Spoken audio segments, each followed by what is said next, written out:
श्री स्वामी समर्थ. जय जय स्वामी समर्थ. अनंत कोटी ब्रह्मांड नायक राजाधिराज योगीराज अक्कलकोट निवासी गुरु श्री स्वामी समर्थ महाराज की जय. कशा आहात सर्व स्वामी भक्तांनो? तुम्ही सदैव आनंदी राहा हीच स्वामींच्या चरणी प्रार्थना. तुमच्या सर्व चांगल्या इच्छा स्वामी महाराज पूर्ण करोत आणि आजचा दिवस तुमचा आनंदात जाओ हीच स्वामींच्या चरणी प्रार्थना. प्रथम तुम्हा सर्वांचं खूप खूप मनापासून स्वागत आहे तुमच्या अनुभवांनी बनलेला भक्त आम्ही स्वामींचे या चॅनलमध्ये. मी शुभांगी पोळ तुम्हा सर्वांचं खूप खूप मनापासून स्वागत करते. श्री स्वामी समर्थांची भक्ती करत असताना प्रत्येक भक्ताला अनुभव हे नक्कीच येत असतात. काही भक्तांना अनुभव पटकन येतात तर काही भक्तांना अनुभव यायला उशीर लागत असतो, परंतु अनुभव मात्र 100% हे येतच असतात. आणि श्री स्वामी समर्थांची भक्ती करणारे भक्त खरोखरच खूप भाग्यवंत देखील असतात, कारण त्यांना ब्रह्मांड नायक श्री स्वामी समर्थांची भक्ती करण्याचं भाग्य मिळालेलं असतं. तर मित्र आणि मैत्रिणींनो, अशाच एका भाग्यवंत स्वामी भक्तांचा आज आपण अनुभव शेअर करणार आहोत. तर आजचा अनुभव एका ताईंचा अनुभव आहे आणि त्या ताईंचे नाव हे एकती जाधव आहे. तर त्या राहणाऱ्या नाशिकच्या आहेत.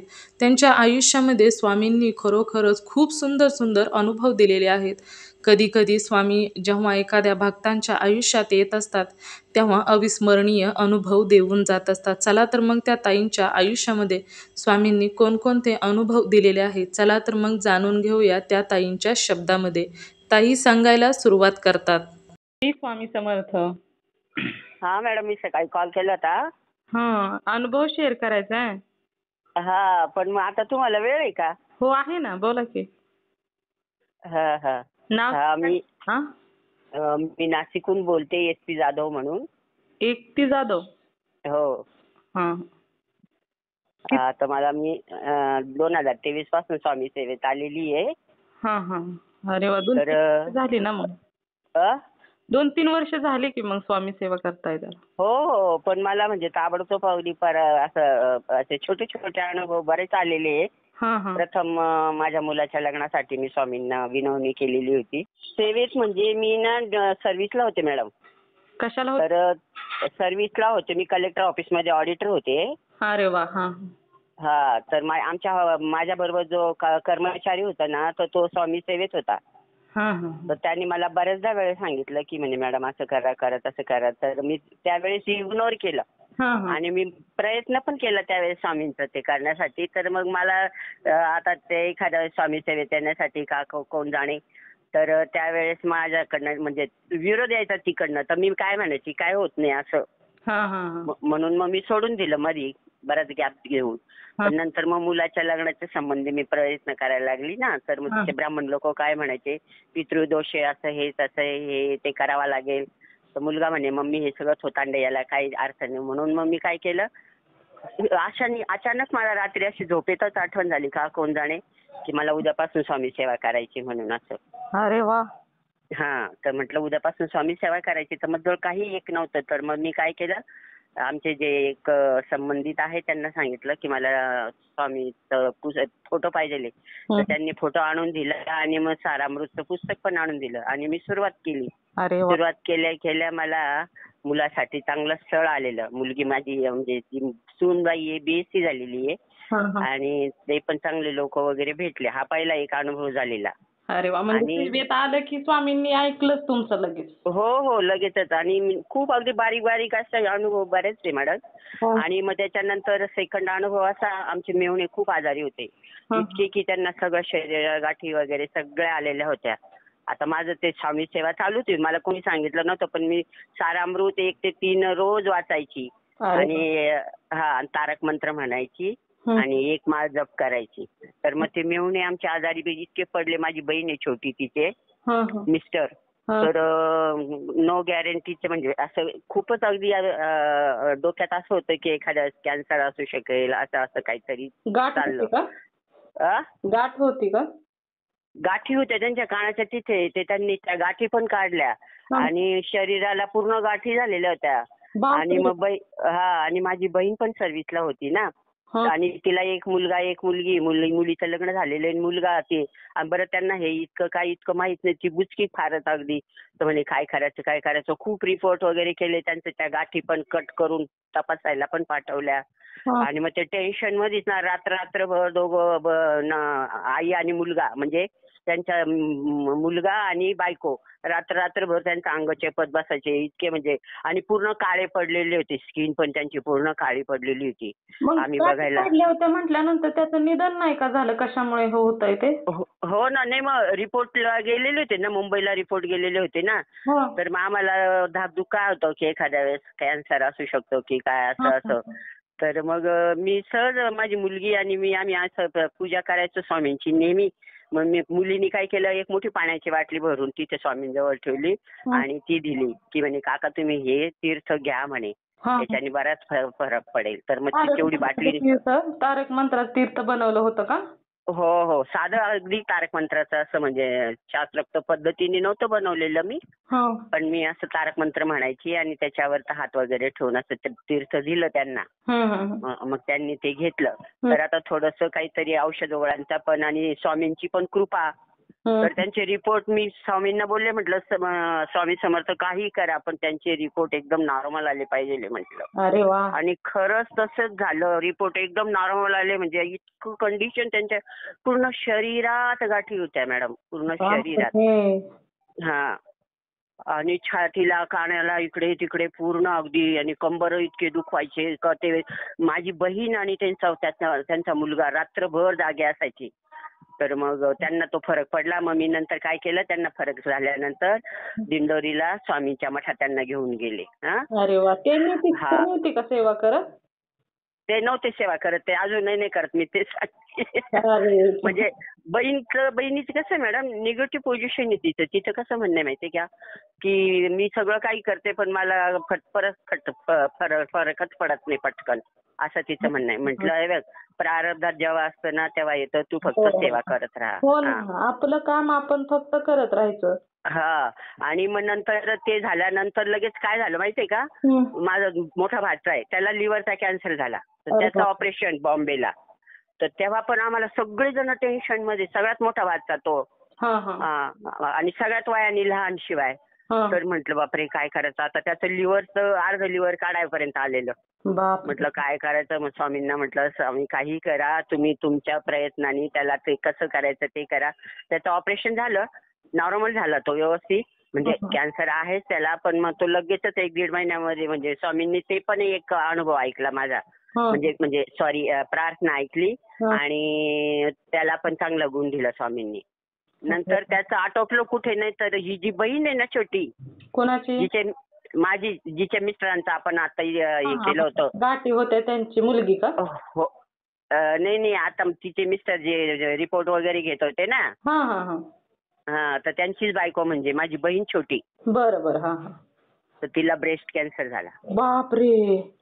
आणि ती शिक्षिका, तिला ब्रेस्ट कॅन्सर झाला. तर ते आम्ही इतके टेन्शन मध्ये, सगळ्यात लहान माझी बहीण, ती इतके रडायला लागलो. दिवाळीचा पिरियड, काय करावं बापरे.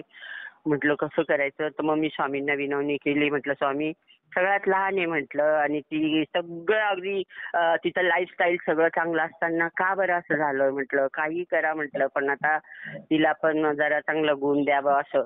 मग मी तिच्यासाठी ना 21 गुरुवार सारामृतचे पारायण सुरू केले. तिचा मग तिला किमोला वगैरे न्यायला लागले ना, तर मंगळवारी न्यायचं होतं, तर ते कॅन्सल झालं. आणि गुरुवारपासून सुरुवात केली तिच्या याला किमोला. प्रत्येक किमो तिचा गुरुवारी येत होता, प्रत्येक किमो. आता तिच्या असे कमरेच्या खाली केस होते, पण किमोनी पूर्ण केस गेले. मग म्हटलं काय करावं. आणि मग 3-4 किमोच्या वेळेस ना सहज माझ्या याच्यात आलं, प्रदीप दादाच्या मठात जायचं म्हणून. म्हटलं काही करून प्रदीप दादाच्या मठात जाईलच म्हटलं मी. तर तिथे गेले. म्हटलं मॅडम मी पळसखेड्याला, नांदूर शिंगोट्याला उतरले. पुढे जायचं कसं मला काहीच माहित नाही. मला सगळं स्वामींनी मोबाईल मधूनच सांगितलं. प्रदीप दादाच्या मठात जायचं कसं, मला पत्ता माहित नाही, काही नाही. मी नुसती अशी म्हटलं बाई कुठं जायचं काहीच माहित नाही. तर दुसऱ्या दिवशी मोबाईल ओपन केला का लगेच मला यायचं, प्रदीप दादाच्या मठात जायला नाशिक रोडून असे मार्ग आहे, असं आहे तसं आहे, नांदूर शिंगोट्याला उतरायचं. मग मी त्या पद्धतीने गेली सकाळी. 9:30ला मी नांदूर शिंगोटेला उतरले. तिथे विचारलं, म्हटलं अहो मला अशा ठिकाणी जायचंय. तर म्हणे आता इकडं तर गाड्या नाही.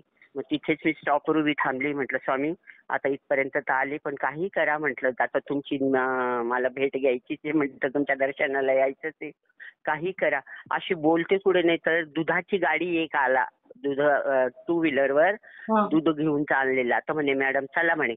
तर म्हटलं, म्हणे तुम्हाला मठात जायचंय ना? म्हटलं हो. तर म्हणे चला म्हणे मी नेऊन सोडतो म्हणे. अरे म्हटलं बरं. येताना कसं काय माहित झालं तुम्हाला मठात जायचंय म्हणून? काहीच माहित नाही मला, मी ते सांगते ना. मग इतके बारीक बारीक अनुभव आहे ना माझे. तर ते मला मठात घेऊन गेले. तिथे त्यांनी रस्त्यावरच हायवेला सोडलं. म्हणजे हायवेला स्वामींना हो प्रार्थना केली, मला इथून पुढे माहित नाही, आणि साक्षात स्वामी तुम्हाला न्यायला आले ताई. हो हो हो हो मॅडम. आणि नाहीतर आता तुम्ही विचार करा ना ताई, की आपल्याला दुसऱ्या माणसाला काय माहित आहे आपल्याला कुठे जायचंय की काय करायचं? काहीच नाही. हो ना. आणि त्यांनी ते असं हे लावलेला होता, भगवा टिळा लावलेला होता, व्हाईट ड्रेस घातलेला होता आणि यंग पोरगा होता अगदी. त्यांनी ते दुधाच्या गाड्या घेऊन म्हणे माझं इकडं हॉटेल आहे म्हणे, मी तिकडे चाललो. म्हटलं ओके ओके काही नाही. मग त्यांनी मला हायवे पर्यंत सोडवलं. म्हटलं फक्त हायवे पार करून जायचं होतं. तर मला म्हणे मॅडम हा इथे समोर मठ आहे, इथे जा आणि व्यवस्थित रस्ता क्रॉस करून जा आणि याल ना त्यावेळेस व्यवस्थित रस्ता क्रॉस करून या आणि ह्या बाजूला तुम्हाला गाड्या भेटतील. म्हटलं ओके ओके. मग मी ना 9:30ला सकाळी गेले ना, तर मला 1:30-2 वाजेपर्यंत मी मठात होते. आणि मग आणि मठात मी गेल्यानंतर स्वामींच्या पुढे उभी राहिली. इतकी अचानक रडायला लागली, इतकी रडायला लागली ना की बस अगदी का कोण जाणे डोळ्यातनं पाणी आलं माझ्या. खूप रडले मी. स्वामींना विनवणी केली. म्हटलं माझी लहान बहिणी, तिला जीवदान द्या, तिला व्यवस्थित तिची किमो होऊ द्या, तिची मेंटॅलिटी व्यवस्थित होऊ द्या. तेवढ्यात त्या सीमा मॅडम येतं. म्हणजे मॅडम काय हो काय झालं? म्हटलं बहिणीला असं असं झालं तर त्याच्यासाठी. तर मग ते सवाल प्रश्न उत्तरांचा जेव्हा हे राहतो ना वार, तर त्यावेळेस प्रदीप दादा, बरीच गर्दी होती. तर प्रदीप दादानी पहिल्यांदा मला बोलवलं. अरे वा, योग खूप छान आला. तुम्ही नेमकं प्रश्न उत्तरांच्याच दिवशी गेला ताई. हो हो. तर प्रदीप दादांनी बोलवलं. म्हणे मॅडम काय? तर म्हटलं बहिणीचा असायचं. म्हणे काही चिंता करू नका, व्यवस्थित होईल. मग मी व्हिडिओ ऑन केला आणि बहिणीला पण दाखवलं. म्हटलं हे बघ स्वामींचं दर्शन घे. मग तिथल्या सगळ्या लोकांनी तिला दुआ दिली की म्हणे तुम्ही मॅडम व्यवस्थित व्हाल, काही चिंता करू नका. आता तर तिचं मग ते चेस्ट काढून टाकली मॅडम तशी. मग चेस्ट काढून टाकली तिची. पण मग तिची मेंटॅलिटी ना अजून तसंच आहे. मला का बरं असं झालं असं मला का म्हटलं अगं सगळं व्यवस्थित होईल. मग ते झाल्यानंतर काय झालं, 2 नंबरचा भाऊ आहे आमचा, त्याला पॅरालिसिसचा अटॅक आला. तुम्हाला सेवा काय काय दिली दादांनी? सेवा काय दिली दादांनी? सेवा त्यांनी सांगितलं होतं की तुम्ही सारामृतचं हे करा म्हणे आणि तीर्थ द्या म्हणे. पाण्याची बाटली दिली होती तिथनं, ते तीर्थ द्या म्हणे. इंद्रातील तीर्थ दिलं होतं का? हो, स्वामींच्या तिथलं तीर्थ दिलं होतं. स्वामी चरित्र सारामृतचे पारायण करायला सांगितले होते का? पण बहिणीची पोझिशन नव्हती तशी, मग मीच केले 21. आणि ज्या दिवशी उद्यापन ना, त्या दिवशी बहीण किमो करून माझ्याकडे आली ना, तर स्वामींची प्रतिमा माझ्या त्या ज्योतीमध्ये दिसली. ज्योतीमध्ये. अरे वा, म्हणजे दिव्याच्या ज्योती घरी आले. हो, स्वामींच्या तिथे दिसली. मग बहिणीला म्हटलं हे बघ म्हटलं हे इथं काय दिसलं बघ बरं. मग मुलांनी पण पाहिलं. तर म्हणे मम्मी मला तर स्वामीचं दिसतंय. म्हटलं अरे वा बरं झालं. मग त्यावेळेस आम्ही उद्यापन केले आणि मी बऱ्याच बायकांना बोलवून त्यांना हळदी कुंकू वगैरे असं पण दिलं. नंतर म्हणजे असं बरेचसे असे हे आजाराच्या संबंधीचे. आणि मग भावाला जो पॅरालिसिसचा अटॅक आला ना, त्याच्या संबंधी पण मी स्वामींना प्रार्थना केली. तर त्याला पण हे झालं. मग नंतर त्याला बघायला म्हणून गेले ना मॅडम तिथे. तर मग त्याला बघून आणि मी रिटर्न होत होते त्याच्या घरून. तर माझ्या वहिनीचा लगेच फोन आला. म्हणे अहो अक्का, म्हणे काय?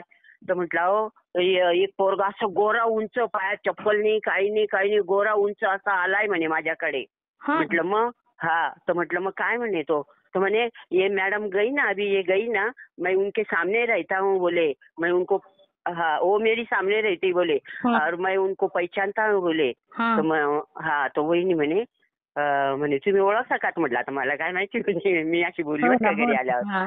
तो म्हणे त्याने मला सांगितलं, सगळं घर फिरून पाहिलं म्हणे बाजूने बाहेरून. आणि मला वहिनीला बोलला की बोले मुझे ना गेहूं की चपाती और उसपे शक्कर और तूप लगा के दो बोले. मग त्यांनी ते साखर आणि तूप लावून ती पोळी दिली आणि बोले ओ मॅडम मॅडम आहे ना मैं उनको पहचानतो असं सांगितलं. तर म्हणे स्वामीच आले होते म्हणे मॅडम म्हणजे वहिनी बोलली. तुम्हीच एकटं स्वामी सेवा करता ना, त्याच्यामुळे त्यांनी सांगितलं की तुम्ही ओळखता मला. हो हो तसंच तेच. पण म्हणजे मी गेले आणि मला मी म्हटले मी तर आले तिथनं पण मला तर कोणी दिसलं नाही. तो म्हणे अहो ते तो म्हणे तो म्हणे तुमच्या मागच होता तो म्हटलं पण मला नाही दिसलं म्हटलं. बापरे. हा आणि नंतर मग चौथा अनुभव असा झाला की मी ना सहज असं कोर्टात चालले होते बहिणीचं माझं थोडंसं त्यांचं कोर्ट मॅटर होतं त्याच्यावर भांडण झालं. तर मग ती म्हणे काय होत नाही काही नाही तर मग मी चिडले.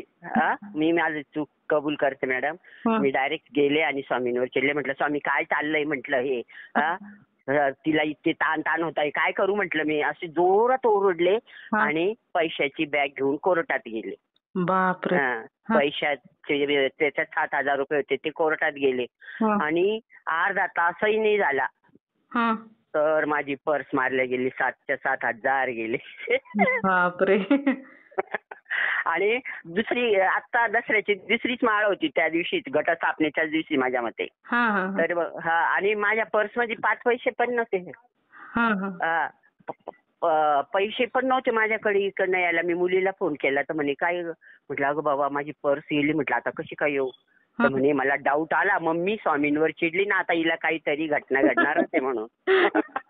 स्वामींनी लगेच प्रचिती दाखवली. अगदी लगेच. आणि असं झालं. मग पोरं पण म्हणे जाऊ दे म्हणे आता ते कोणी बिचारा असेल ना त्यांना गेले ना जाऊ दे दसऱ्याच्या निमित्ताने त्यांचा किराणा बिराणा तरी भरला जाईल तू काही चिंता करू नको म्हणे मम्मी. मग पोरांनी मला ताबडतोब लगेच त्यांच्या अकाउंट मधून पैसे काढून घरासाठी देऊन टाकले. मी किराणा भरायला चालली होती पण गेले तेवढे गेले माझे पैसे ते. आणि मग मी काय जास्त टेन्शन घेतलं नाही. आणि मग नंतर तिसरं असं झालं मुलीच्या संबंधित असं घरातल्यांनी जरा लग्न का होत नाही असं नाही काही नाही असे त्यांच्या त्या वादिवाद चालले बोलण्यामध्ये. मग तेव्हा पण मी चिडले स्वामींवर. म्हटलं स्वामी काय केलंय म्हटलं माझ्या मुलीनी पण म्हटलं तिचं लग्न जमत नाही लोक असे नावं ठेवतात हे ते असं जोरात चिडली. आणि जेवताच मला थंडी भरली. इतकी थंडी भरली की बस अगदीच पोरांनी गोळ्या बिळ्या पण आणायला गेले आणि तरी माझी थंडी जाईना. मग मला माझी मुलगी बोलली म्हणे मम्मी अगं तू चिडत नको जाऊ म्हणे स्वामींवर. म्हटलं अगं त्यांच्याशी आता भांडल्याशिवाय समजत नाही. म्हटलं काय करू म्हटलं आता एक आपल्या घरातले सदस्य म्हणून त्यांना सगळं मन मोकळं करतो आपण म्हटलं. आणि मग मी गेले तिथे स्वामींजवळ आणि स्वामींना म्हटलं स्वामी सॉरी म्हटलं मी चिडले तुमच्यावर. आणि त्या क्षणी थंडी गेली म्हटलं माझी. त्या क्षणी थंडी गेली. हो ना. खूप मोठा चमत्कार झाला ताई. हो. आणि नंतर माझी सूनबाई आहे तिला ना ते प्रेग्नन्सीचा जरा थोडा प्रॉब्लेम होता ना तर तिच्या आता आजूबाजूच्या त्या मैत्रिणी वगैरे त्यांना राहायच्या. तर मी ती ऑफिसला जायची तर मी रोज तारक मंत्र वगैरे असते ते म्हणायची. मग ती पण म्हणायला लागली. मग ती रोज मठात पण जायची 1-2 वेळेस मनमाडून आणलेली पण तिचा याच्यावर काही विश्वास नाही बुवा असं मी सांगते. तर तिने त्या हळूहळू तिचा विश्वास संपादन केला स्वामींनी आणि ती मठात जायला लागली. मग ती पण मी जशी ओरडून बोलली ना स्वामींना तशी ती पण बोलली. म्हणे स्वामी तुम्ही सगळ्यांना गुण आणतात म्हणे मलाच नाही काही नाही म्हणे मला असं पाहिजे म्हणे हे ते मी प्रेग्नंट झाली पाहिजे असं तसं. आणि 2-4 दिवसांनी लगेच तिचा रिपोर्ट पॉझिटिव्ह आला. अरे वा.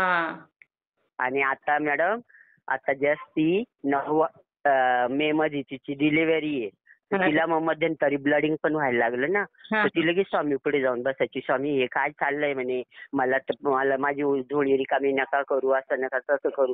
का त्या क्षणी तिचं ब्लडिंग थांबायचं मॅडम. अरे वा. तर आता तिला पण म्हणजे हे झालेलं नंतर म्हणजे असे छोटे छोटे अनुभव म्हणून सांगते. नंतर खूप सुंदर अनुभव आहेत ताई तुमचे. हो. आणि माझी आई आहे आज तिचं आता तुम्हाला व्हिडिओ दाखवेल तुम्ही 94 तो तिला रक्त पडायचं आणि इतकी सिरियस झालेली होती ती. तिला रक्ताच्या बाटल्या भरल्या.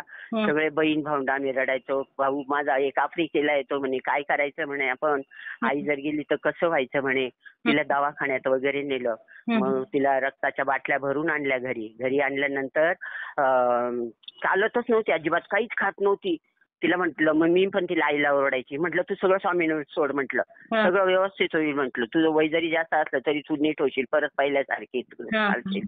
मग मी काय करायची, ती अशी झोपून असायची ना, तर तिच्या छातीवर हात ठेवून घोराष्टक स्तोत्र आहे ना मॅडम, ते लावून द्यायची उशाशी. आणि तारक मंत्राचं पाणी तिला पाजायचं. प्लस तिची औषधं असायचे, पण हे पण करायची, स्वामींचं पण मी करायची. तर आज जर बघाल ना, ती आपण नाही कामं करणार इतके कामं करतीये. फरशा पुसणं सगळं सगळं सगळं करतीये ती. आणि मग तिने पण एक दिवस बोलली स्वामींना, स्वामी मला नीट करा म्हणे तुम्ही. अरे वा. हा, आणि आता एकदम व्यवस्थित आहे, एकदम व्यवस्थित आहे. तो एक अनुभव झाला. नंतर माझा मुलगा आहे ना, तर तो SNBT ला चाललेला होता. आणि त्याच्याकडनं तो व्यवस्थित चाललेला होता चांगल्या मार्गाने. मध्ये तिसरा एक दारुड्या घुसला आणि याच्या गाडीकडनं तो उडवला गेला. त्याच्या डोक्याला मार लागला. तर मग ते पोलीस लोकांनी त्याला बोलवलं. पोलीस स्टेशनला घेऊन गेले वाडीवाऱ्याच्या तिकडे. हे स्वतःच गेले वाटतं, गाडीचं कर्मचारी सगळे हे. तर हे गेल्यानंतर ते पोलीस लोकांनी पाहिलं तर त्याला समोरच स्वामींचा फोटो दिसला. आणि त्या दिवशी नेमकं त्यांनी काय केलं माहितीये का, जाताना स्वामीचे पाया पडून गेलाच नाही. पाया पडून गेला नाही स्वामीचा. रोज पाया पडून जायचा, आणि त्या दिवशी नेमका पाया पडून गेला नाही. आणि मग हा त्याला प्रसंग त्याला जाणवला. आणि मग तिथे पोलीस स्टेशनला गेल्यावर तो पोलीस म्हणे, तुम्ही नाहीच आहे म्हणे याच्यामध्ये, काही नाही म्हणे तुम्ही. त्याला स्वामीचा फोटो दिसला पुढे. म्हणे भिवू नको, मी तुझ्या पाठीशी, असं ते दिसलं पोलीस स्टेशनला. आणि ते पोलीस लोक पण बोलले, अहो तुम्ही नाहीये म्हणे याच्यामध्ये, तुम्ही नाहीये म्हणे, तुम्ही ऍक्सिडेंट केलाच नाही म्हणे, बिनधास्त राहा म्हणे. अरे वा. आता तर ह्या मुलांनी मला 8-15 दिवस काही सांगितलंच नाही असं तसं. आणि मग नंतर 8-15 दिवसांनी मला कळालं. मग तेव्हा मी त्याला बोलले, अरे म्हटलं तू चूक केली, स्वामींचं दर्शन घेऊन जायला पाहिजे होतं. म्हणजे मम्मी माझं चुकलं म्हणे. आणि मग नंतरही परत त्या पोलिसांचा फोन आला की ती केस नील झाली. तो पोरगा म्हणतो, मम्मी आपल्याला स्वामींच्या मठात जायची गरजच नाही, आपण स्वामींना इथंच विनवणी केलं तरी सगळं होतंय म्हणे. मम्मी खूप अगदी आपल्या घरामध्ये स्वामी खरंच आपल्या सदस्य आहेत म्हणे आपलं. आणि मग नंतर आता जस्ट अजून महिना पण नाही झाला मॅडम, पोरीने गुरुचरित्राचं पारायण सुरू केलं तिला जॉबसाठी वगैरे असं.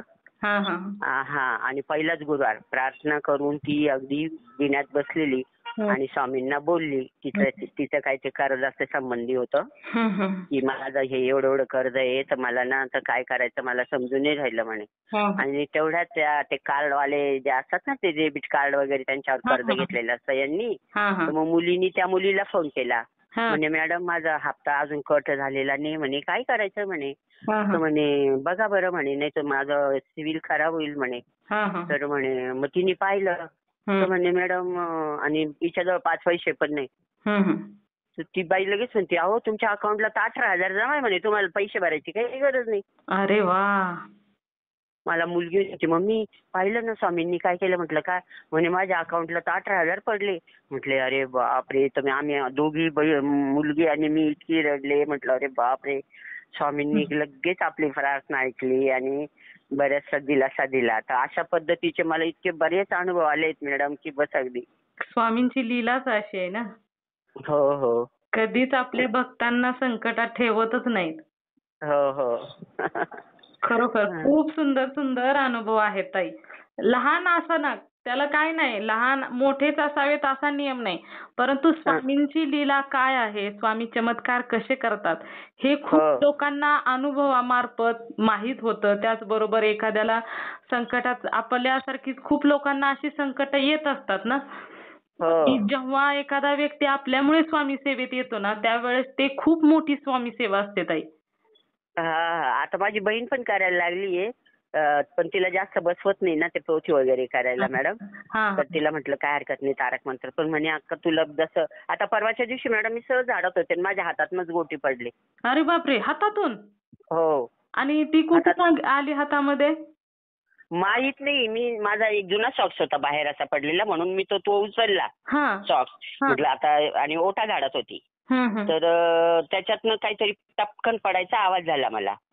तर तो आवाज, जे पडायचा आवाज आहे ना, तो माझ्या पायाजवळच झाला. त्यावेळेस ती काही गोटी दिसली नाही मला, काहीतरी पडलं एवढं जाणवलं, असं दगडासारखं. हा, हा हा, हा. आणि मग नंतर मी थोडं पुढं झाडत गेले हा. तर ती गोटी दिसली मला. बापरे. हा तर म्हटलं अरे बापरे, आता इथं कोणी पोरं नाही काही नाही आणि आता काल परवा आपण सगळं स्वच्छ केलेलं. तरी मी घरात आल्या आल्या माझ्या मुलीला बोलली, म्हटलं चंचल अगं मला ना स्वामींनी गोटी दिली म्हटलं. तर म्हणे बघू, एकदम कोरी टंच नवी कोरी अशी गोटी दिली. तर मग मी ती स्वामींच्या तिथेच ठेवली आहे. अरे वा, स्वामींच्या हातात असते ना गोटी सतत. हो, मग मुलगी तेच बोलली म्हणे मम्मी ते ब्रह्मांड आहे म्हणे, ब्रह्मांड. हो, ब्रह्मांड आहे. स्वामींनी 2 बोटामध्ये पकडलेलं आहे ते. हो हो हो हो हो. मग मी ती ठेवली स्वामींच्या तिथे आणि आम्ही अक्कलकोटहून स्वामींची मूर्ती पण मागवली मॅडम. अरे वा, हो हो तुम्ही खूप भाग्यवंत आहात ताई. हो इतके हो सुंदर सुंदर अनुभव स्वामींनी दिले. आणि तसंच असतं ताई, स्वामींची सेवा करणारे प्रत्येक भक्त हा खूप भाग्यवंतच असतो. नाहीतर ब्रह्मांड नायकांची सेवा करण्याचं भाग्य थोडीच कुणाच्या वाट्याला येत असतं का हो? हो ना हो ना हो ना मॅडम. ज्यांचं खूप भाग्य मोठं आहे ना, त्यांच्याच वाट्याला असे पुण्याचे भाग येत असतात. हा आणि हा. अशा ब्रह्मांड नायकाची सेवा करण्याचं भाग्य मिळत असते. हो हो. आता अक्कलकोटला आमची तयारी आहे जायची, पण असं वेळ निश्चित नाहीये. हा, अक्कलकोटला आता स्वामींचं दर्शन घेण्यासाठी जायची तयारी आहे. हा, फक्त आता माझं काय म्हणणं आहे माहितीये का, हा, बहीण आहे ना आमची, तिचा आजार अजून क्लिअर झाला पाहिजे हा, आणि तिची निगेटिव्हिटी गेली पाहिजे बस. हा. कारण हा स्वामींनाच प्रार्थना करायची ना, घ्या तिला पण सेवेमध्ये. कारण हो हो त्या इच्छेशिवाय काहीच होऊ शकत नाही ना. हो हो. तिला मी प्रत्येक अनुभव पाठवत असते, सांगत असते. प्रदीप दादांच्या मठात गेले ना मी, तर मला जायचं होतं. मला पत्ता वगैरे काय माहित नव्हता. तर म्हटलं कसं जायचं काय जायचं बस. तर मला मोबाईलवर मग मोबाईल सकाळी ऑन केला का मग ऍड्रेस वगैरे यायचे, आपोआप यायचे ते. हा की प्रदीप दादाकडे जायला कुठला मार्ग असं. योग्य. तर तर ते नांदूर शिंगोटाच्या पुढे पळसखेड म्हणून आहे. हो हो. तर तिथे जायचं होतं. पण म्हटलं आता पळसखेड्याला कसं जायचं. आता मी पण ऑडिटला बऱ्याचदा गेली, पण कोणता मार्ग ते काय आयडिया नाही मला. आजूबाजूच्या खेडीला जायची ना मी. तर मग शेवटी मग मला त्या मोबाईलवर आपोआप ते आले की नाशिक रोडून असं जायचं, तिथून नांदूर शिंगोट्याने पण जाऊ शकता. मग मी डायरेक्ट नांदूर शिंगोट्याला गेले नाशिकहून बसने, उतरले तिथे. आता तिथे उतरल्यानंतर म्हटलं तिथे गाड्या असतील भरपूर असं मला वाटलं. म्हणून मी बस स्टॉपवर गेले तर म्हणे इकडून गाड्या जात नाही म्हणे पळसखेड्याला. मग नांदूर शिंगोट्याच्या तिथे ते बाजाराचे गाड्या असतात ना, तिथे गेले मी. म्हटलं का हो भाऊ, म्हटलं इथून रिक्षा वगैरे जाते का. म्हणे कुठे जायचंय. म्हटलं पळसखेड्याला. तर म्हणे गाड्या वगैरे ते काही जात नाही, पण थांबा म्हणे इथे कोणी जर आलं तर मग तुम्ही जाऊ शकाल म्हणे भाऊ. असं म्हटलं ठीक आहे. तर मी अशी जरा 5-10 मिनिटं थांबली. तेवढ्याच तिकडनं 2 व्हीलर ऍक्टिव्हा अशी गाडी आली दुधाच्या 2-3 कॅने घेऊन सणी. तर ते मला म्हणे बसा म्हणे मॅडम, तुम्हाला याला जायचंय ना म्हणे मठामध्ये. तर म्हटलं हो. तर म्हणे चला म्हणे. तर म्हणे चला म्हणे, मी तिकडे चाललोय म्हणे, तुम्हाला सोडून देतो. अरे वा. तर मग मी त्यांच्या गाडीवर बसून गेली आणि हायवेलाच असं तो मठ आहे. हायवेला पळसखेड्याजवळ. तर ते मला त्यांनी सांगितलं की म्हणे तुम्ही हा व्यवस्थित रस्ता क्रॉस करून जा म्हणे, तो समोरच मठ आहे.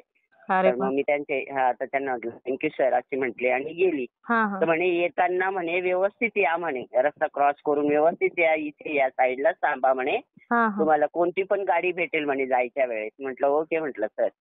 आणि मग मी मठात गेली. मग मठातले माझे सगळे कार्यक्रम आटोपले. बहिणीला ते किमोच्या बाबतीत मी सांगितलं सरांचं आपलं स्वामींचं मी दर्शन वगैरे घेतलं आणि खूप रडले मग तिथे पण. तेवढ्यात त्यांचं प्रश्न उत्तरांचाच हे चाललेलं होतं आणि खूप गर्दी होती, लांबून आलेले होते. तर तेवढ्यात त्या सीमा मॅडम होत्या. तर मॅडम काय झालं. तर म्हटलं माझी छोटी बहीण आहे, तिला तिची किमो आहेत म्हटलं आणि ती जरा मेंटली पण थोडीशी डिस्टर्ब झालेली आहे. तर त्याच्या संबंधी मी आलीये. तर म्हणे मॅडम काय रडू नका, काही नका म्हणे, होईल म्हणे, सगळं व्यवस्थित होईल. तेवढ्यात प्रदीप दादांनी मला बोलून घेतलं. खूप नंबर होते लोकांचे, 2-2 दिवसापासून आधीच मुक्कामी आले होते. तर प्रदीप दादांनी मला बोलून घेतलं म्हणे त्या मॅडमला बोला. तर म्हणे मॅडम काय आहे. तर म्हटलं बहिणीचं असं असं आहे. तर म्हणे काय हरकत नाही म्हणे, काही चिंता करू नका, सगळं व्यवस्थित होईल म्हणे, पण तुम्ही ना 11 गुरुवारचे सारामृतचे पारायण करा म्हणे आणि हे तीर्थ देतो ते घेऊन जा म्हणे. आणि ते घोराष्टक स्तोत्र वगैरे असं म्हणा म्हणे. म्हटलं ओके सर. मग मी बहिणीला पण व्हिडिओ करून दाखवला, सगळं स्वामींचा मठ वगैरे सगळं फिरून वगैरे दाखवला. तिला म्हटलं तू काही काळजी करू नको, आता आपण योग्य ठिकाणी आलेले बा, असं हे पण मी तिला सांगितलं. आणि नंतर सगळं आटोपलं आणि निघाली. आणि हायवे पार करून आली तर म्हटलं आता कसं जायचं गड्या. बराच वेळ तिथे रस्त्यावर थांबली, पण मी ऊन पण खूप होतं तर एकही गाडी येईना. आणि अशा ह्या टॅक्स्या पण नव्हत्या सीट वाईज. म्हटलं काय करायचं. छोटस असं हॉटेल साधं असं पत्र्याचं वगैरे, तर म्हटलं आता तिथं जावं, म्हटलं आपण बसा ऊन आला असं. अशी 2 पावलं चालतच गेले, म्हणजे ती गाडी येताना पण दिसली नाही कुठून आली. डोंगर वगैरे पण होते असे साईडला, कुठून तीच गाडी कुठून आली काही दिसली नाही. डायरेक्ट माझ्या मागे आली, म्हणे बसा म्हणे. तर मी मागे वळून पाहिलं, अरे म्हटलं सर तुम्ही परत कसे काय म्हटलं, तुम्हाला कसं काय माहिती. तर म्हणे मग मला माहिती तुम्ही या टायमाला निघाले म्हणे, चला म्हणे आता म्हणे. मी अगदी इतकं म्हटलं की ह्या माणसाला मी बोलली पण नाही की मी अशा वेळेस निघेल की काय. तर यांनी कसं ताडलं. तर मग मी म्हटलं मला स्वामींनाच मी सकाळी बोलले होते की मी आज तुमच्या मठात येते, तुम्हीच न्यायची व्यवस्था करा आणि तुम्हीच मला सुखरूप आणून सोडण्याची व्यवस्था करा म्हटलं. बस तसंच केलं म्हटलं त्यांनी असं. हो ना स्वामी तुम्हाला न्यायला पण सोडायला पण. हो. आणि घरात खूपच अगदी छोटे छोटे अनुभव मी तर सांगतो. खूप सुंदर अनुभव आहेत ताई, शेअर कर. हो थँक्यू मॅडम. ओके, वेळ दिल्याबद्दल. श्री स्वामी समर्थ. श्री स्वामी समर्थ. Okay madam. मित्र आणि मैत्रिणींनो, बघा या ताईंचा किती सुंदर अनुभव होता. जेव्हा स्वामींच्या सेवेमध्ये असता किंवा कोणत्याही देवाची तुम्ही सेवा करत असता, सेवा मात्र तेवढीच निष्ठेने आणि मनापासून जो व्यक्ती सेवा करत असतो ना, तेव्हा त्याच्या आयुष्यामध्ये श्री स्वामी समर्थ अशा प्रकारे कृपा करत असतात. या ताईंच्या आयुष्यामध्ये खूप अशा अशक्य गोष्टी होत्या, परंतु स्वामींनी त्या शक्य करून दाखवल्या आणि स्वामींसाठी कोणतीच गोष्ट अशक्य असं नाही. तर मित्र आणि मैत्रिणींनो, या ताईंचा अनुभव खरोखरच खूप सुंदर होता. तुम्हाला या ताईंचा अनुभव कसा वाटला नक्कीच मला कमेंट करून सांगा. त्याचबरोबर श्री स्वामी समर्थ लिहायला विसरू नका. तुम्हाला जर स्वामींचा एखादा अनुभव आलेला असेल तर मी इथे नंबर दिलेला आहे, या नंबरवरती तुम्हाला आलेला स्वामींचा अनुभव तुम्ही नक्कीच शेअर करायचा आहे. जेव्हा एक अनुभव शेअर करता तेव्हा स्वामी अजून सुंदर अनुभव तर नक्कीच देतात. त्याचबरोबर तुमच्या अनुभवातून खूप लोकांना मदत देखील होत असते. आणि जेव्हा तुम्ही एक अनुभव शेअर करताना तर खूप लोक, एखादा व्यक्ती जर स्वामींच्या सेवेमध्ये आला तर याचे पुण्य तुम्हालाच मिळणार आहे. त्यामुळे तुम्हाला आलेला अनुभव तुम्ही नक्कीच शेअर करायचा आहे. आपल्या चॅनलचं नाव भक्त आम्ही स्वामींचे. या चॅनलचं एकच ध्येय आहे, ते म्हणजेच भक्ताने भक्त, स्वामी भक्त वाढवायचे आहेत आणि प्रत्येकाचे जीवन हे स्वामीमय करून टाकायचे आहे.